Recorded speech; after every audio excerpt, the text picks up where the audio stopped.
In our last study, we just reviewed Roman citizenship in the book of Acts in general, looking at the Lex Valeria, Lex Porcia, Lex Julia, the Valerian, Porcian, and Julian laws as to what was promised, what was guaranteed a Roman citizen, and how Luke certainly bears this out correctly and properly in his discussion of the life and travel of the Apostle Paul. Now, Roman citizenship was something that was relatively rare. We need to remember that. Half the people in the empire were slaves. No slaves had Roman citizenship, that was for sure. You couldn't be a slave and be a Roman citizen at the same time. That leaves half of the people not in slavery. Very, very few. I don't have, and I have not seen anywhere in my studies, a percentage. I guess it would probably be next to impossible to arrive at one. A percentage of the Roman population, the population of the Roman Empire, that had Roman citizenship. That means, therefore, that Paul and evidently Silas happened to be a part of the socially elite as far as their status was concerned in the Roman Empire. Maybe to you it's not that surprising with the Apostle Paul. Silas may be a different matter because you think of good old Silas the Jew. Well, remember, Paul was good old Saul the Jew. But it was the current thing to do among Roman people, especially among Roman citizens, to have two different names. And of course, Paul had two different names. He had one, Saul, which was a Jewish name, and Paul, which was his Latin or his Roman name. Well, remember that Silas also is sometimes more technically known by his name, Silvanus. Silas and Silvanus now are the same person in the New Testament. So Silas had two names. Silas was one name, Silvanus was the other. So Silas, evidently, from what we gather in Acts 16, also possessed Roman citizenship. Now, Acts 16, and we saw last time some of the privileges conferred upon those who were honored enough to have this blessing of Roman citizenship. And we're going to see tonight, as we get over into Acts 22, some ways in which it preserved Paul in his life. In Acts 16, evidently, he claimed Roman citizenship, but it was not heard in all of the uproar of the citizens at Philippi. I don't really think it's necessary to redo what we've looked at in Acts 16, except to go over some of the more important points, and except to remind you that we're not in a study of Acts. So there's much pertinent information and other things we could be studying and trying to connect some various things together that we're just kind of breezily working our way through. We're looking, you have to kind of keep in mind, we're looking at the whole Roman Empire of the 1st century A.D. and the subject of citizenship in it.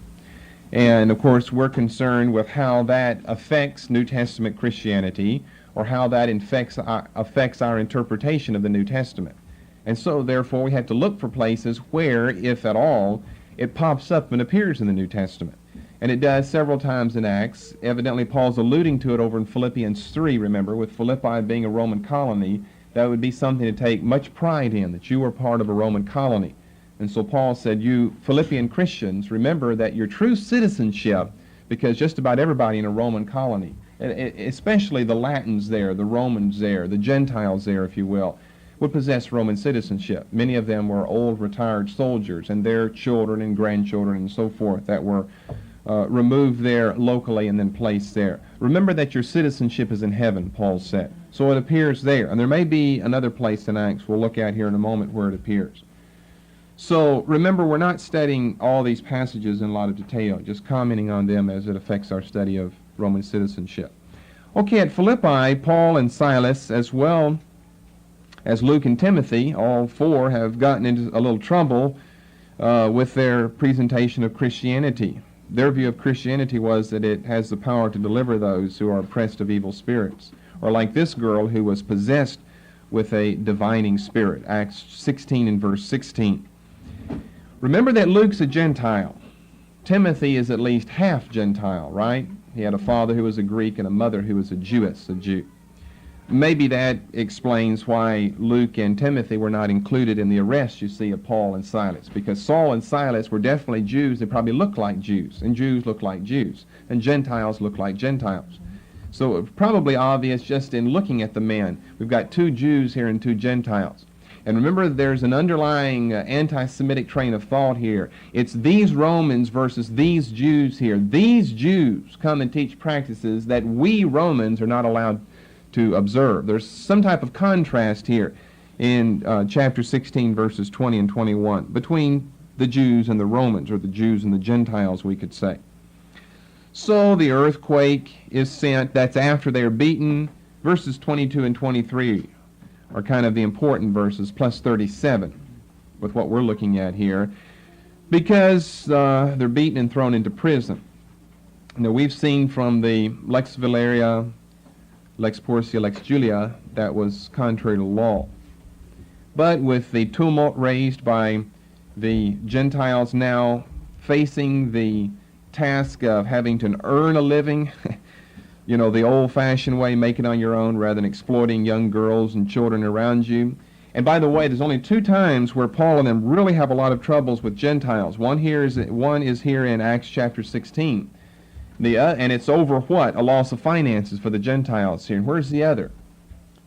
Luke 19, and those Gentiles at Ephesus, and what was happening there? Loss of financial gain because no one's going to need these little shrines of the goddess Artemis anymore. Only 2 occasions where Paul's missionary or apostolic company are really taken to task by Gentiles, and both times it has to do with money. Now, for the Jews, many times it didn't have to do with that. It had to do with what they felt would be false interpretation of Old Testament prophecies and passages. But anyway, they're thrown into prison, and I think as Chrysostom says after the earthquake, and the jailer he's beside himself, doesn't know what to do, and then going to kill himself, and Paul said, you know, don't do yourself this harm because we're all still here, and he ends up getting saved. And I believe it was Chrysostom who had the wry comment that he washed and got washed. That is, he washed the apostles bleeding from their stripes and got washed with the blood of Christ from his sins. So he washed and got washed. That's what you sit around and think of, these little dittos, if you don't have anything else to do. Or if you're just so bright you don't have to sit down around and think, they just fall on you like ripe cherries out of a tree. They don't hit me like that, but they did to Chrysostom, the golden-tongued preacher of the early centuries. Then verse 37 is the other important verse. Paul said they've beaten us publicly, they've beaten us without trial. Some people see 4 things here. They've beaten us publicly, they've beaten us without trial, they've beaten us being Romans. But I think being Romans just sums up all 3 of these things. Because you could beat in public or private with or without a trial, and it wouldn't matter unless the subject was a Roman. So that kind of just sums up these other 3 things. And then you see a 4th thing here, they've thrown us into prison. Now that he thrust us out privily, he says, nay, verily, but let them come themselves and fetch us out. And so the sergeants happen to be the same ones who beat them, and they're lictors in the Latin. The lictors came because the Greek word that's used here actually means literally in the Greek the rod bearers. They bore these rods. And we'll look about the rod thing over in 2 Corinthians 11 here in a moment. Told these words unto the magistrates, and they feared when they heard that they were Romans. And they came and besought them and brought them out and desired them to depart out of the city. One thing I did mention, all of this is not that necessary because it's a study of Acts and not a study of Roman citizenship. But why do we have verse 35? Now they spent a night in jail. When it was day, the magistrates sent the lictors, saying, let those men go. Well, probably 2 reasons why. First of all, they are already assuming in the back of their mind they acted too hastily.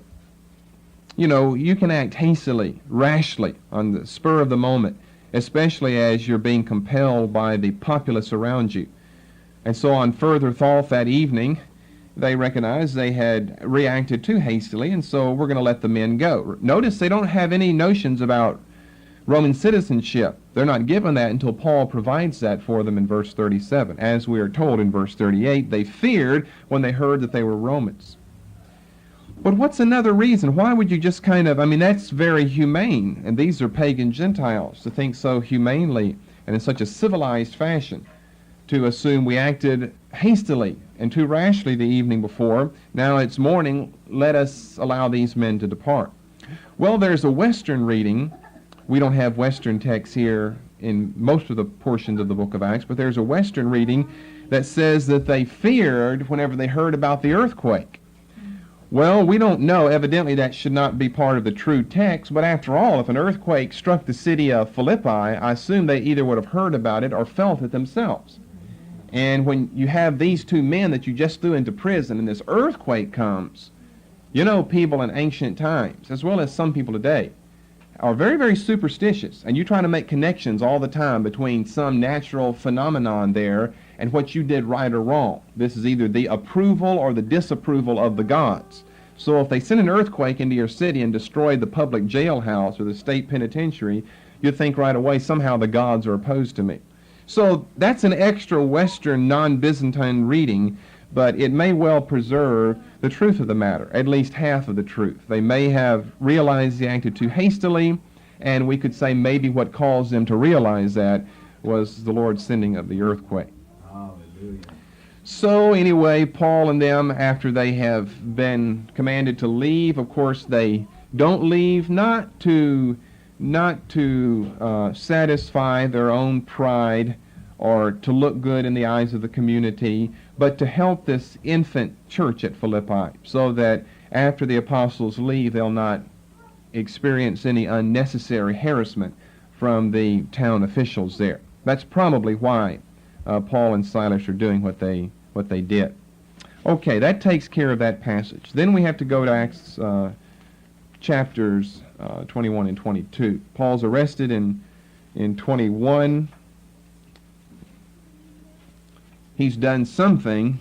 Claudius Lysias, the chief captain of the fortress at Antonia, cannot ascertain what was done wrong. He just knows that this man has done something ill to cause such a reaction among the Jewish people. And after Paul gives his speech, we've pretty much looked at most of that. We're going to get right into the material here in a moment. Then they listen up until his statement about Gentile endeavors, and they throw dust into the air, and I think Cadbury was the one, he's an English writer, who dryly also said, if it happened in England, mud is more common for us than dust. It rains a lot in England. And so the chief captain commanded him to be brought into the fortress and bade that he should be examined. Now, the term examine doesn't mean there what we mean by it. Examine, you put someone on trial and examine them. We speak of cross-examination. But the old examine term that the King James translators would be familiar with, that is, the meaning behind that is, Catholic Inquisition, all of this business going on in the period of the reaction between the RCs and the Ps, the Roman Catholics and the Protestants. And that's exactly what the connotation is here. I mean, they used the word which was, in translating this Greek term, which was correct as far as their day and age were concerned. We wouldn't say examine. We would say, that he was going to have the truth beaten out of him. Well, that's what examined by scourging meant for them. And he might know whereof they cried so against him. And as they bound him with thongs, Paul said to the centurion that stood by, is it lawful for you to scourge a man that is a Roman and uncondemned? Okay, now why does Paul claim Roman citizenship here, but he didn't claim it back in Acts chapter 16? Did he claim it back in Acts chapter 16? Probably so. And so why didn't people listen? Too loud. It's difficult to hear. Here you have a one-on-one case here, a centurion binding the Apostle Paul. He's going to beat him. Is it lawful for you to scourge a man that is a Roman citizen, and on top of that, one without a trial? There are a few references in ancient history to the fact that a Roman citizen could be scourged even without a trial, but you had to have the right type of leader over you, such as one of the emperors back at Rome. There's even a statement that people were beaten even claiming Roman citizenship in Sicily. And there are all types of things that you can come across in A. and Sharon White's book if you take the time to look up all the sections that deal with Roman citizenship. And by the way, A. and Sharon White's book is not organized, as far as I'm concerned, in the best fashion. It'll deal pages 44 through 48 with Roman citizenship, and then 92 through 96 with Roman citizenship, and then over at 149 it'll deal with it again. Not exactly the way I would arrange a book, but I guess he has a different method of arranging things. Well, what's another reason? Why is Paul claiming Roman citizenship here? We can't say, now, why is he claiming it here since he didn't in Acts 16? Probably he did. He probably said something like, is it lawful for you to beat a man that is a Roman and uncondemned? That's what he said here. He probably said something similar to that back there in Acts 16 at Philippi, but no one heard him. Now, that was in Greece, in Macedonia. This is in Jerusalem, in Palestine. But he's probably saying the same thing. But why claim it all of a sudden here? Well, really, remember, he's not claiming it all of a sudden. He claimed it back there in Acts 16. Because we have a different form of punishment involved right here. We have the scourge. Notice verse 24. He should be examined by scourging. Verse 25, is it lawful for you to scourge a man that is a Roman, uncondemned? Now, whether or not he claimed it in chapter 16, since we're now studying chapter 22, is beside the point. There's no doubt about the fact you're going to claim it just as loudly as possible in Acts 22. The beating with the lictors' rods was one thing. The being whipped with the Jewish synagogue lash was one thing. The scourging by the flagellum by a Roman officer was something that was either crippling and it brought one's death. Now, this was something Jesus experienced. Jesus didn't have the privilege that Paul had in claiming Roman citizenship to get out of the scourging aspect. Now, to show you what I'm talking about, let's jump over into 2 Corinthians chapter 11. The lictors beat with rods, and it means just that. A tree limb, rods. The Jewish authorities beat or whipped with a whip or a lash, a long thing. You've seen a bull whip before, a 10-foot long instrument. This instrument under discussion that's called a scourge here in Acts 22, technically the Latin term is a flagellum, spelled pretty much just like it sounds, a flagellum. Being flogged, F-L-O-G-G-E-D, was the same thing as being scourged. Scourged and being flogged were two technical terms that had reference to this same insult of humanity. The instrument consisted of, first of all, a short wooden stick, maybe a foot long, and attached to it were equally short, maybe a foot long, leather bands, strips of leather.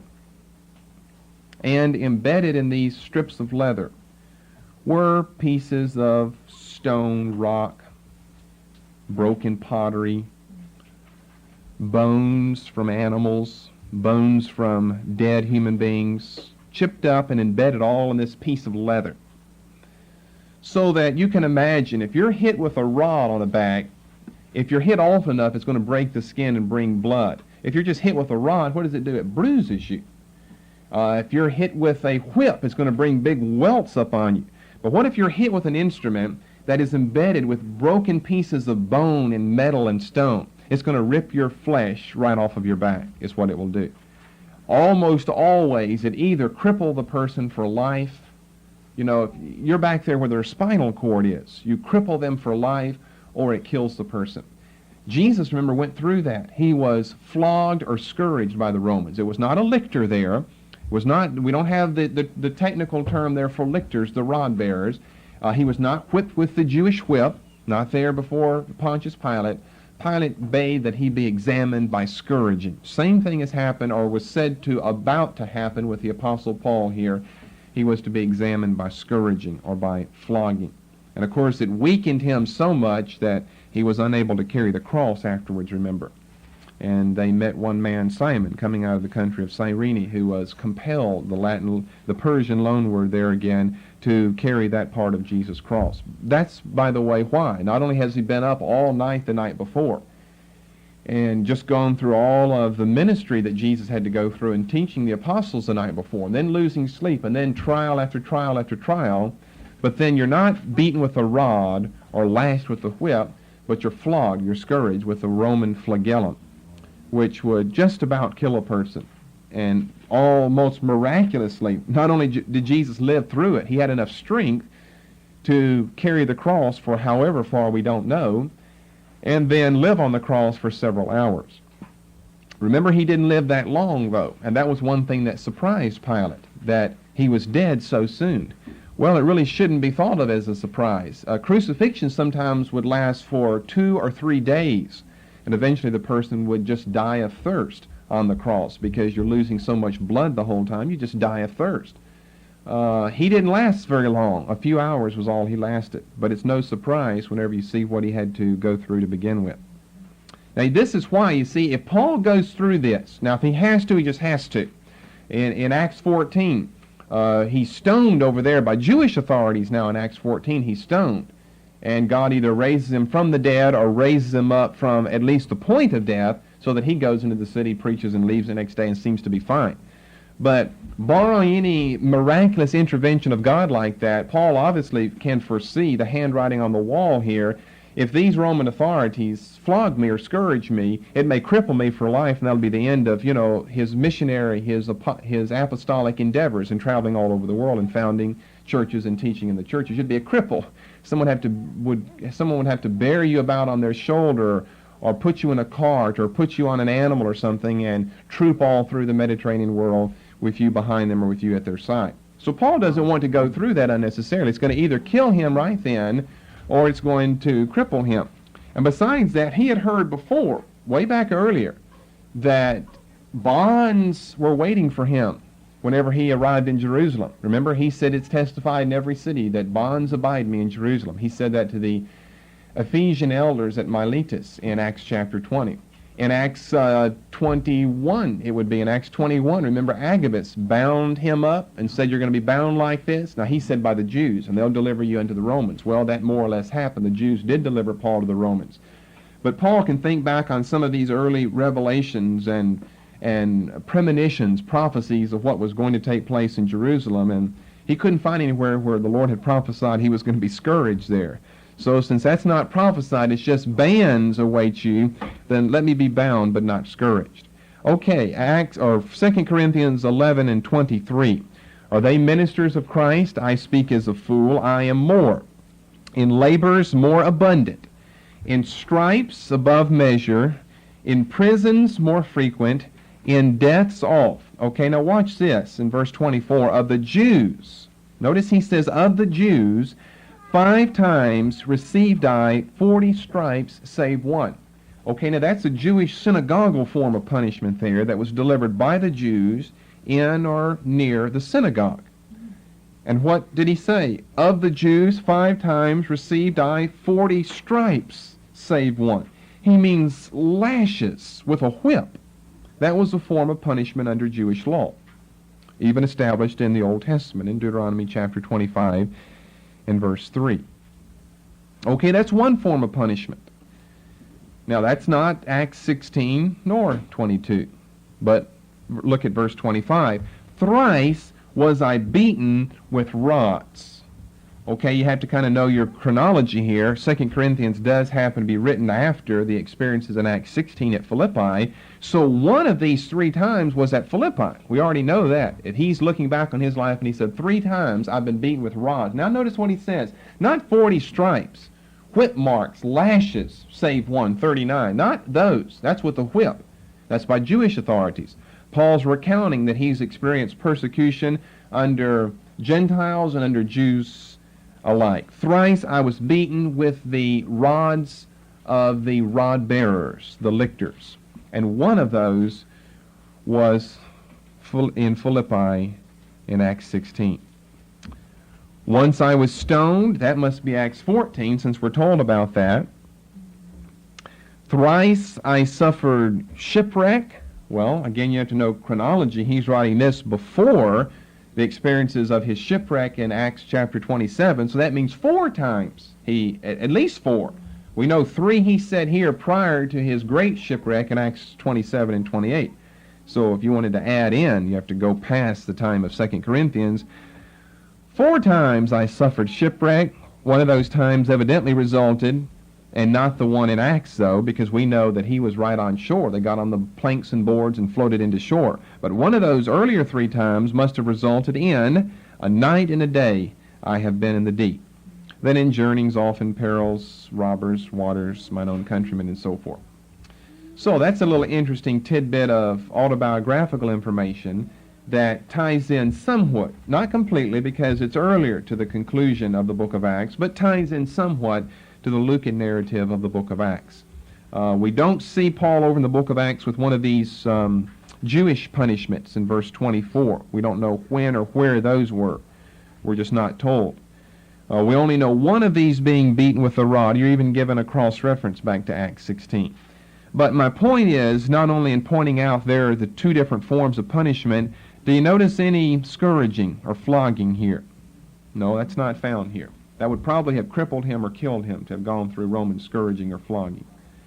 So evidently he was blessed in that being absent from his list of forms of persecution. Well, back to Acts 22.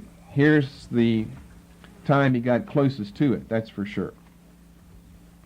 In Acts chapter 22. Is it lawful for you to flog or to scourge a man that is a Roman and uncondemned?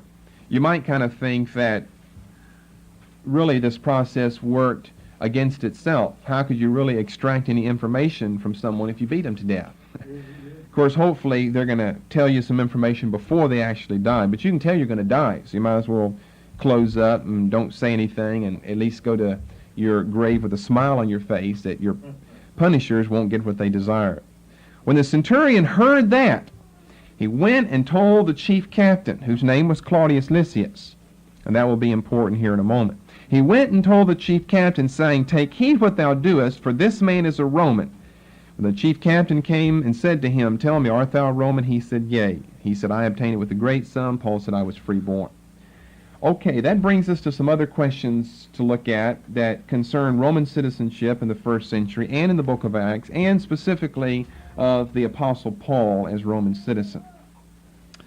3 important things to look at. The ways in which one received Roman citizenship. The ways in which one received Roman citizenship. Proofs of your citizenship. How could you prove it? And that hotly debated question that really, I must forewarn you, must go without an answer. How did Paul obtain Roman citizenship in the final analysis? So those are some of the things we need to be looking at. Okay, first of all, let's start with different ways to receive Roman citizenship. Well, we're already provided with some right here in Acts 22 and 28. The chief captain answered, With a great sum obtained I this freedom. They connected citizenship with freedom. And remember what all citizenship included. You could not be tried. You were directly responsible only to the leadership in Rome. Prior to 30 BC, to the Roman Senate or to the Roman people. After that, to Caesar himself or to one of his court-appointed representatives. You could appeal your case directly to Rome. No one anywhere in the Roman Empire. Now, if you got outside of that, you're outside their laws, their jurisdiction, their protection. But in that, you owe your allegiance directly to Rome and only to Rome. Only if you so desire could a trial be held against you or concerning you or with you in one of the provinces scattered in the Roman Empire. No beatings, whether public or in private, no jailings, none of this is allowed for the Roman citizen. As a matter of fact, by this time, the Latins have come to the place where they almost view the body and the person as being sacred. And notice how we've picked up some of Roman laws here. Greatly have we picked up Roman laws here in American society, where even the criminal and his person and his body is thought of, at least in modern times in America anyway, is thought of as being sacred. You read them their rights, and you can catch them right in the act of something, but that doesn't give the policeman the right to go beating and shooting and stabbing and whipping and wounding. No, you almost can't do anything. But the policeman has to call his lawyer to make sure it's okay to arrest this guy. You know, he's murdering someone. Well, we picked all this up from Rome. They came to the place where if someone had been granted Roman citizenship, their life, their person, their body was viewed almost as sacred, and you could not tamper with that at all. Even if they had been caught in a crime, no punishment, no trial could be given them if they want to go all the way back to Rome. Very, very interesting thing. And I gave you a quotation from Cicero earlier, who said it is heinous, it's a heinous sin to bind a Roman citizen. It's wickedness to beat him. It's next to parricide to kill him, and what shall I then say to crucify him? None of this was allowed. And of course, to crucify a Roman, oh, that was just, that was taboo. Although some were on rare occasions, they were punished as a result of that. Claudius the emperor who, I believe was right before Nero, even took Roman citizenship away from the city of Rhodes, which was a special city for the Latins then. Even took citizenship and certain Roman laws from the whole city because they had violated the rights of one Roman citizen there. On that basis, you can see why the leaders at Philippi were so very concerned about Paul and Silas. If the news got back to Rome, they're going to lose their job and probably lose their head. So they begged them to leave the city and just go on out and just don't tell anybody about it. Go on and play Christianity, play Christian, play apostle the rest of your life, and don't go report these things to Rome. That obviously, they came with fear and trembling, trying to get the apostles Paul and Silas to leave prison. Because of what had happened at Rhodes prior, their whole constitution had been taken away from them because they violated one law of Roman government, that was they violated Roman citizenship. And after all, Paul is not a Gentile. He's a hated Jew. And yet he's a Roman citizen. So we'll be coming to that question here in a moment. Anyway, ways to receive Roman citizenship. One must have something to do with money. He said with a great sum. Now he means sum of money. Obtained I this freedom. For the continuation of this message. Anyway, ways to receive Roman citizenship. One must have something to do with money. He said with a great sum. Now he means sum of money. Obtained I this freedom. Well, let me mention two things underneath this idea of money. Now it all depends on what time of the Roman Empire you're speaking of. But in sometimes you could actually purchase Roman citizenship. In other times it could be bought with a bribe. Now one was a legal purchase, one was a bribe. Now in the 2nd and 3rd centuries AD, the bribery of public officials so that they would register your name as a candidate for enfranchisement in one of the 35 tribes of Rome was very widespread and plentiful. It's very rare earlier than this time. Roman citizenship that came as a result of money, we're saying, prior to the 2nd and 3rd centuries AD, was generally bought outright for a tremendous, tremendous amount of money. And again, only during certain times, and again, only under certain circumstances. In other words, not every rich person just could come and just buy into citizenship in Rome, at least to be made a candidate for enfranchisement on the list of the 35 tribes in Rome. All right, so what are we going to do with this man here? You see, we're saying prior to 2nd and 3rd century AD. During that time, bribery was just running rampant in Roman society. It came to be such an easy thing to obtain that even slaves, if you could just get a little money saved up for a bribe, even slaves could buy Roman citizenship. And by that time, Roman citizenship pretty much meant nothing then. Whenever everyone experiences something, it loses its value then. It loses its status symbol or its importance then. What about this man? Since this man, Claudius Lysias, is just a Roman leader, it's not likely he's just got a tremendous amount of money to come right out and buy Roman citizenship. It's going to cost a lot of money to do that. But then again, we'd have to say it's unlikely that he bribed his way into it, because bribes were very rare prior to 2nd and 3rd century AD. But yet, in one or the other of these methods of money acquisition, he had to have come about with his possession of Roman citizenship. What's the man's name? Claudius Lysias. I wonder where he got the name Claudius. The emperor just prior to Nero, and Nero is the emperor now at the end of the book of Acts, was Claudius. And it just so happens to be that the wife of Claudius, whose name was Messalina, Messalina, Messalina, was a very greedy individual.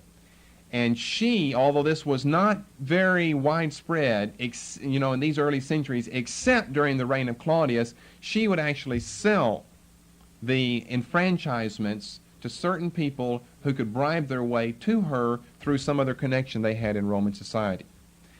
Now, since we know that took place during the reign of Claudius because of Messalina, the wife of Claudius, and since this man happens to have as his name Claudius Lysias, not just Lysias, but two Latin names, two Roman names. Lysias is one, Claudius is another. Two Latin names. He must have taken the name from the emperor under whom he bribed his way into the candidate for being of enfranchisement for being a Roman citizen. So that is probably how this man obtained his Roman citizenship. Now that's not totally 100% provable, but that's probably how he obtained it. He didn't buy it. In other words, he bribed his way for it. It wasn't just an outright purchase, it was a bribe, although that's relatively rare prior to 2nd and 3rd centuries AD. Another way that one could receive it was by birth. By birth. Now that's how you receive your United States citizenship, right? You received it by birth. Your parents were citizens. They gave birth to you. That automatically made you a citizen of the same country from which they had come. Well, this also is mentioned in this verse. Lysias said, with a great sum obtained I this freedom. We would probably interpret that as, with a great sum did I bribe my way to this possession. But Paul said, I was freeborn. Now, free is italicized. It's been added. All Paul says is, I was born. Well, you have to fill in the implication there. The implication is, I was born with Roman citizenship. It wasn't anything I had to do about it. I was born with Roman citizenship. So, a second way to receive Roman citizenship was by birth. Okay, the problem with that, though, is how in the world did a Jew, such as Paul's father, get in the position of receiving Roman citizenship? Now, you can't just go back and say birth, because eventually you go back to Abraham, and he wasn't a Roman citizen. I mean, these guys are not Latins, these aren't Gentiles, these are Jews here. We know how Paul got it. Really, it's not a big question. People say that's the big question. I said in the final analysis, how Paul got Roman citizenship is the big question. But the Bible answers if you ask the question, well, how did Paul get his Roman citizenship? He tells us. He said, I was born that way. But what people really mean by that question is, but how did Paul's ancestors obtain Roman citizenship? Did they bribe their way into it? Could it be bought in those early days? And Paul had a rich, ultra-rich, super-rich, socially and elite rich ancestor who bought his way in. Birth is one way, but you can't go back forever in Paul's genealogy and say they were all born Roman citizens. Paul was. Maybe his father was. We'll have to go back to his grandfather then. Say, how did he receive Roman citizenship? Maybe his grandfather was born a Roman citizen. Okay, how about his father? How did he receive it? You see, you keep going back asking yourself, who was the first one in Paul's lineage or genealogy that received Roman citizenship? And it had to be a male. And how did he go about obtaining it? Well, we'll look at that when we look at the question of Paul and his receiving of it. Then a third way, and this is probably the most interesting way, a third way to receive Roman citizenship was it could be legally conferred upon one as a reward for some heroic duty rendered unto Rome, either Republic or Imperial Rome. It could be conferred upon one, as a political gift or a military distinction for some type of heroic duty that was rendered unto the Roman Republic or Imperial Rome. One of these three ways was how one went about receiving Roman citizenship. Now, if Paul says that he's freeborn, we'll just leave the word free there because that's the implication. I was freeborn. That means either Paul's father or an earlier relative, ancestor, had to obtain Roman citizenship. So our next question we want to look at is, how did Paul's earlier ancestors receive Roman citizenship? And all the theories just run wild here. So maybe we need to preface our remarks here by saying no one really knows. It can't be proven. But there are various theories. How did Paul's ancestors receive Roman citizenship?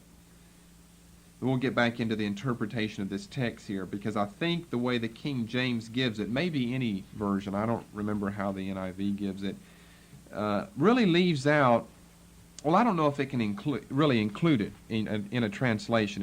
You have to do a study of it, but leaves out the interesting side implications that are found here.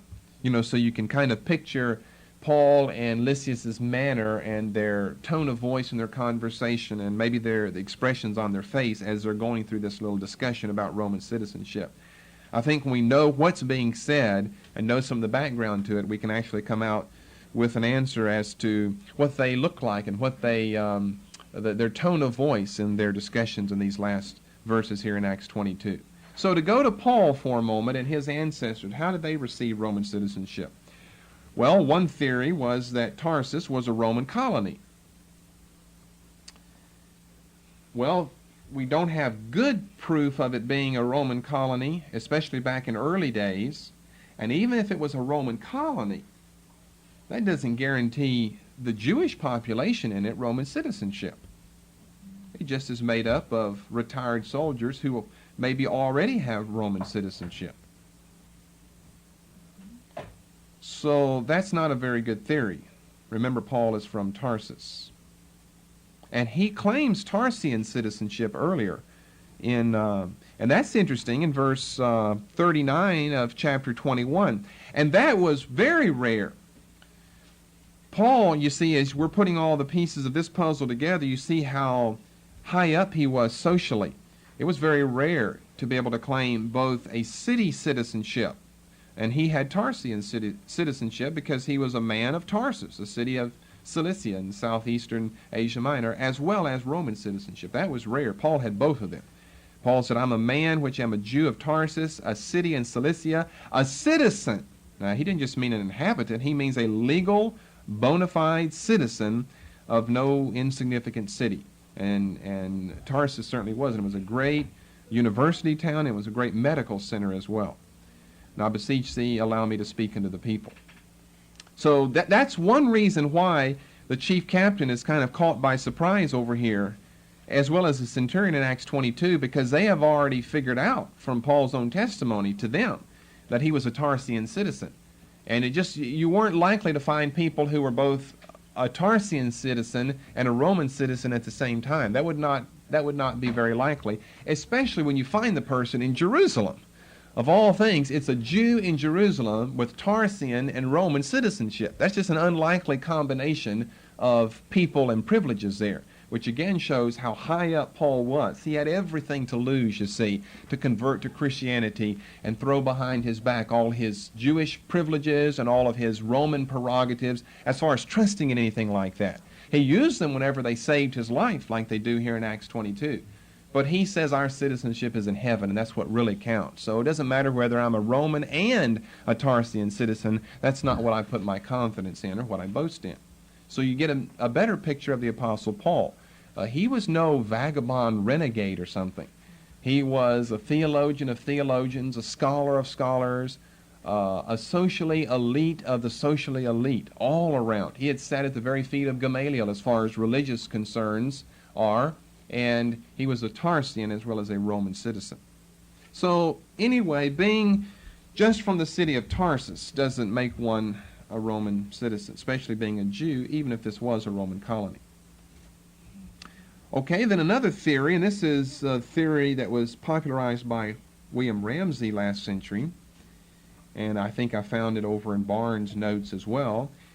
Ramsey said that in 171 BC, Tarsus received its constitution as a Greek city. In 171 BC, this is a popular theory, Tarsus received its constitution as a Greek city, and many of the socially elite in that city, such as Paul's ancestors, his relatives, were made citizens. Well, that's an old theory. If you recognize the names of Barnes and Ramsey, you'll know that's last century.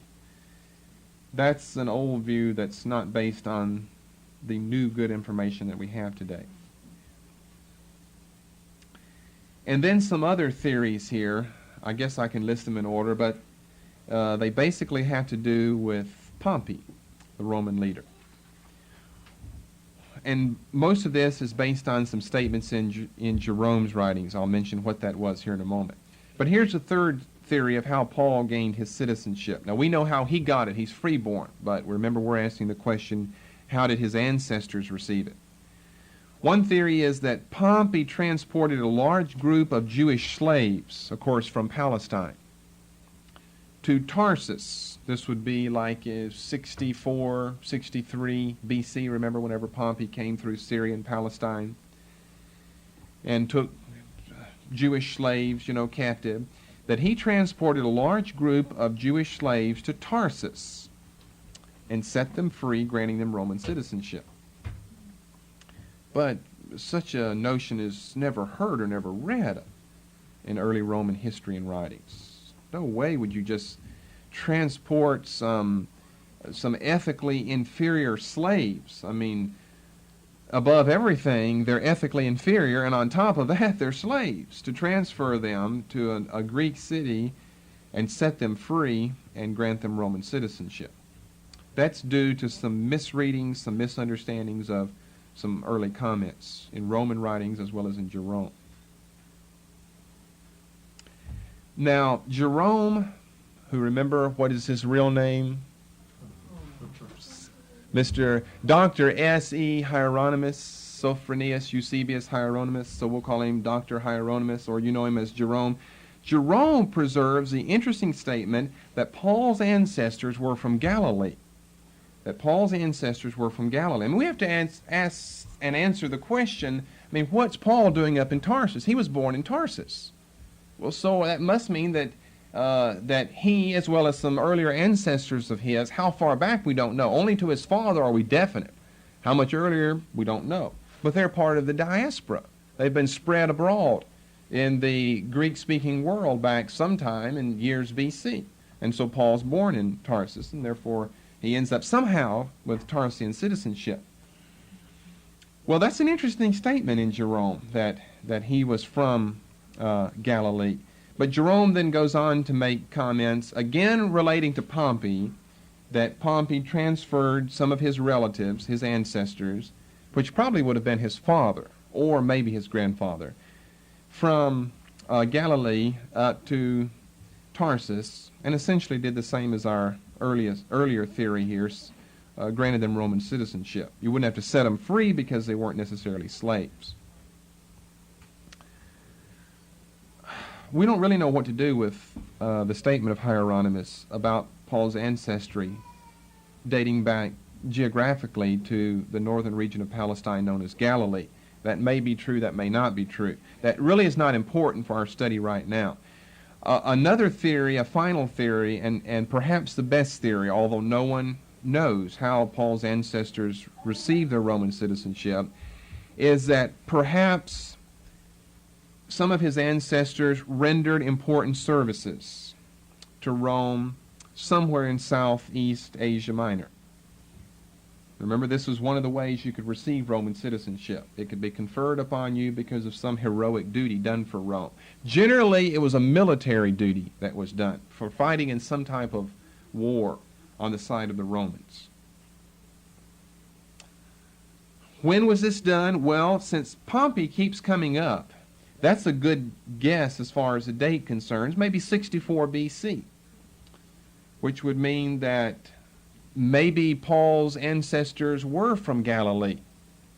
And for some reason, in some way, we don't know exactly how, they end up somewhere in Southeast Asia Minor, with either his grandfather or his father. And since we know Pompey if you remember earlier in intertestamental period studies, was coming from Rome down through Syria to subdue Palestine, 64 to 63 BC. They could have actually fought on Pompey's side. They were already living there in Tarsus. We don't know how long prior to that they were living there. They're already living in Tarsus. They're not Roman citizens at this time, but because of some military heroic duty that they do on behalf of Rome, one of his ancestors, then Roman citizenship is conferred upon them. Really, we don't have any other guess as to how they would have obtained it. They probably didn't bribe. They probably couldn't buy their way into it. Not a Jew buying your way into Roman citizenship. And they couldn't be born that way, not forever. Paul was, but not all of his ancestors. The only other option we have then is that some heroic duty was done for Rome. Perhaps during the time of Pompey, but it's pure speculation. Perhaps that would be around 64 BC. That would involve Paul's father or grandfather. It could even be his great-grandfather. That all depends on the ages of the fathers and grandfathers whenever their sons or children were born. So, anyway, that's speculation. That will probably never be known completely, not in this life anyway, how Paul's ancestors received Roman citizenship. But since they did receive Roman citizenship, that put them into the socially elite class of Tarsus. And maybe it was through that they gained Tarsian citizenship as well. So that answers a couple of those questions. Ways for one to receive Roman citizenship. How did Paul go about receiving his Roman citizenship? And that leaves the question of proof of identity. How could one prove that one was a Roman citizen? Well, let's go back to our account here in Acts 22. They're binding Paul, about to scourge him, flog him, and he simply asks the question, very calmly, is it lawful for you to scourge a man that is a Roman and uncondemned? And when the centurion heard that, he went and told the chief captain, saying, take heed what thou doest, for this man is a Roman. Now, it's noteworthy that the centurion does not doubt Paul for a moment. Paul just asked him a question. Is it lawful for you to scourge me being a Roman? The centurion immediately stops and goes directly to Lysias and reports the matter. Watch out what you do. This man is a Roman citizen. Now, that says something. The man believes Paul just on Paul's statement. Okay, what about Claudius Lysias? Does he believe him? Then the chief captain came and said unto him, tell me, art thou a Roman? And he said, yea. We should interpret this not a question of disbelief here. When he says, are you a Roman citizen? Not like, I don't believe you are. Said in this tone of voice, are you really a Roman citizen? You hear the tone of voice? I don't believe that. It's like this, are you a Roman citizen? We should interpret that as a question of surprise, a question of curiosity, and not a question of disbelief at all. The chief captain came and said to him, tell me, art thou a Roman citizen? Art thou a Roman? And the emphasis is on the word thou. Are you a Roman citizen? He's surprised. And he said, yea. Paul's very calm, notice. He just says, yes. And the chief captain answered, with a great sum obtained I this freedom. Okay, now what we're supposed to read into that, and just about every commentator will follow me on this, you just don't have it in your versions really well, is sarcasm. Because he's looking at Paul, this Jewish vagabond, itinerant preacher, who can't even hold the peace down with his own countrymen. They're trying to cut his head off and kill him down there, beat him to death, stone him or whatever. And he's looking at Paul like, I can't believe you're a Roman citizen. And it's with sarcasm, looking at him like, well, of all things, Roman citizenship must really come cheaply today if you're a Roman citizen. What a vagabond you are. That's the implication here. Boy, it must come cheaply today. That's why he goes on to say, I had to pay a great price. You probably didn't have to pay anything for yours. It must come cheaply, noticing slaves like you and vagabond preachers like you are Roman citizens. Then Paul goes on to correct him. No, but I was freeborn. Now that is astounding then to Lysias. He thought he really cut Paul beneath the belt here with his sarcasm. And definitely there's sarcasm here, but Paul turns the tables on him and says quietly, I was born. I was born. He didn't have to say anymore, I was born. And, of course, this man is just, Claudius Lysias is just dumbfounded that here this man who looks no above a Roman slave actually has Roman citizenship. And they straightway departed from him that should have examined him. And the chief captain also was afraid after he knew that he was a Roman because he had bound him. You see, remember, this was not allowed. So we have a very interesting piece of information here. The Tribune gives a very sarcastic response, and I believe that's the correct way to interpret this. Nowadays, it's easy to obtain citizenship if someone as despicable as you possess it, and it must not cost very much, because I sure had to pay a lot to get what I got. And Paul counters that, no, I was freeborn. So there's how we should interpret the events here. Now, you really wouldn't know that without really studying the passage, that we have an interesting set of circumstances, and Lysias is willing to kind of stand there and converse for a few moments about the ways one goes about receiving Roman citizenship. And, of course, he becomes extremely impressed with the way Paul had received his Roman citizenship. But again, we're back to the question of identification. Neither the centurion, he goes immediately to Lysias and says, take heed to what you do. This man's a citizen of Rome. And then Lysias comes, and neither does he question it at all. The question is one of surprise, incredulity, curiosity, not disbelief at all. Are you a Roman citizen? Oh, don't make me laugh. I can't believe you're a Roman citizen. And then he goes on to say, I obtained it with a great sum of money. And Paul said, I was born free. Paul was smiling, I was born free. And that really hit him below the belt then, you see. This man really gave him a sarcastic response here. But in neither case does it seem like either one of them are questioning Paul's claim to Roman citizenship. Then that brings up the question, what would prohibit just your common runaway slave from saying, I'm a Roman citizen, I'm a Roman citizen? Nothing would prohibit him from just claiming that. Because there was a technical statement made, I am a Roman citizen. It was made in Latin, of course. I am a Roman citizen. And that was generally taken at face value because of the fact that if in the future it was proven to be wrong, you suffered the death penalty then. So it wasn't a popular thing to run around claiming Roman citizenship if you didn't possess it. Because if the truth ever came out, it was the death penalty for you. So we have to know that. Or we can't understand the passage, the text here. Anybody like Onesimus, who was an escaped slave, could just say, I'm a Roman citizen. Not if you knew that the law of the land was, if you're ever caught falsifying the information, it'll be your head, or you'll be on a cross in crucifixion. Well, let's look at some other ways that it was to be proved. It was generally the statement, I am a Roman citizen, made in Latin, was taken at face value. It was just taken at face value. And by the way, the people back at Philippi, how do they know that Paul's telling the truth there? Do we see any signs of evidence or proof there?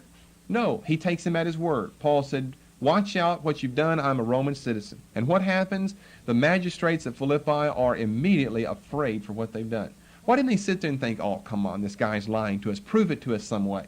That generally was not done. That was not the practice. You took someone at their word if they claimed citizenship, knowing that they knew what it would cost them if that was proven to be a falsification of the truth. But let's look at some other things that are interesting. Candidates for enfranchisement were listed on the tables of the 35 tribes in Rome. Paul's family, his ancestors, had to be on one of the tables of the 35 tribes in Rome, candidates for enfranchisement. Now, a small wooden diptych could be carried and was carried by some as a physical proof of Roman citizenship. Now, a diptych, D-I-P-T-Y-C-H,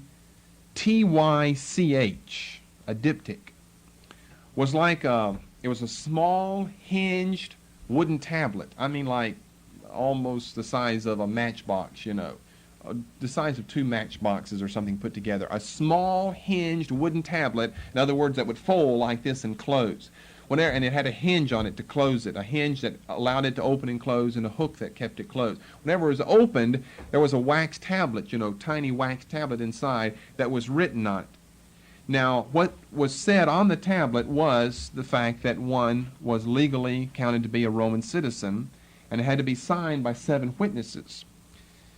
You think a notary public is bad. This was signed by 7 witnesses of the authenticity of one's Roman citizenship. However, most of the population of the Roman Empire was not transient. They were locally established, residents of cities and so forth, and you'd have no need to carry on your person a diptych or something else besides a diptych. What that might be, we will look at here in a moment. Paul's an exception, though. Why? Paul is an itinerant preacher. Paul is traveling all over the world. He's not a local resident of a city, a local resident citizen of a city all of his life. He's traveling. Probably Paul had something on his person to use in cases of emergency, since Paul did so much traveling. If it wasn't a diptych, then it was some type of diploma that one could carry. Not generally carried on most people's persons, but carried on soldiers, travelers, merchants, people of that order, and Christian ministers, no doubt, who were Roman citizens. Now, in the first place, you could go all the way back to Rome if you really want to validate someone's claim to citizenship, and go back to the census archives in Rome. You'd have to write to Rome to validate one's citizenship. Notice in neither case, Acts 16 or 22, is this procedure followed. It generally was not. You could write back to Rome, have the census archives investigated to validate one's claim for Roman citizenship. The first people to receive it, your first ancestor, received some type of diploma, and their name would be recorded on one of the 35 tribal lists at Rome. Once that person located themselves in a city, the local municipal tables of taxation or registers would list one's Roman citizenship as well. That is, that your father was, now you are, now your children are, at least the large important cities like Tarsus. And even an additional way one could prove his Roman citizenship was by a certain form of clothing, and that was the Roman toga, T-O-G-A. But the Roman toga was so cumbersome that people didn't even wear it who lived in Rome. So that is highly unlikely that Paul, the traveling apostle, ever wore a Roman toga. It was so cumbersome and burdensome to wear. But that was the only legitimate sign for clothing of one's Roman citizenship, and no one was allowed to wear it but a Roman citizen.